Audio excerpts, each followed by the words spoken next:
Let me ask you about the gender question, especially in newsrooms, right? One of the things that is clearly true, I was talking to Rebecca Corbett, who's the investigative editor of the New York Times, who was hiring one of our students.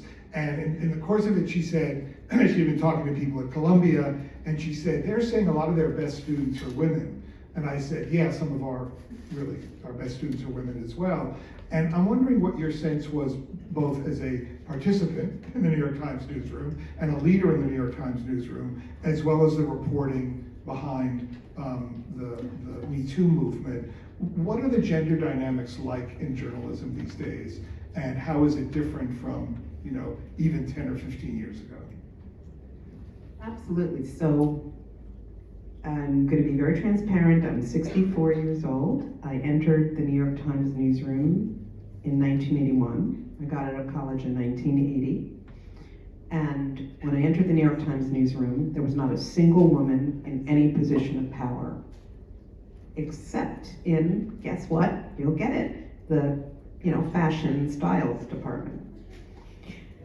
And I mean, nowhere. I looked around and I saw older women who were still kind of, now again, this has changed, but in those days, if you were still on the city desk at a certain age, you hadn't moved on.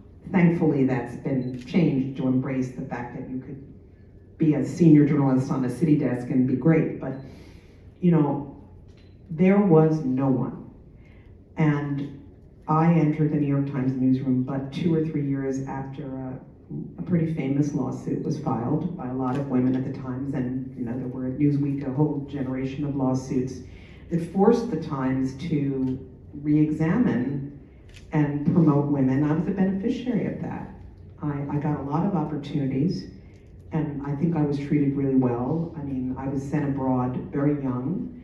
I was given a lot of responsibility, but I will also say that those gender dynamics remain. I think some of this is what we call unconscious bias. Did the leaders of the New York Times look at the young me and say, oh, she could be an executive editor? They surely did not. Should I have been? No, I'm not saying that. I'm saying that, yet they were looking at young men who reminded them of themselves, and they were thinking, what do they need to do? What kind of assignments do they need to get the experience to lead? That goes on all the time. It goes on with women, it goes on with people of color, it goes on with lots of things. I think there's much more consciousness of that in newsrooms. There's much more correction of that in newsrooms. It's a world different than when I started.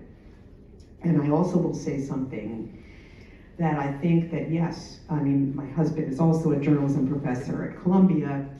A lot of women in his classes outnumber the men. And I would say that, people may remember the feminization of the legal profession and the feminization of journalism. It's not entirely a coincidence that more women go into the field and the field is financially shaky, or that law firms are not as profitable they were. And all I mean by that is that opportunities sometimes open when places are in trouble. It's the famous sort of glass ceiling thing. Why do women get to run things that are about to collapse? Or please don't tell your parents. Which is not true about journalism, by the way. I don't believe that, never did. My own daughter is a journalist, and when she went into the profession, all these people were like, how can you let her go into journalism? I'm like, let her? Number two, it is the most fun, it is the greatest profession. Every day I'm learning, come on. But I don't think it's falling apart, but I also think, it's just interesting that opportunities often open up for people who are not in the majority when things seem grim.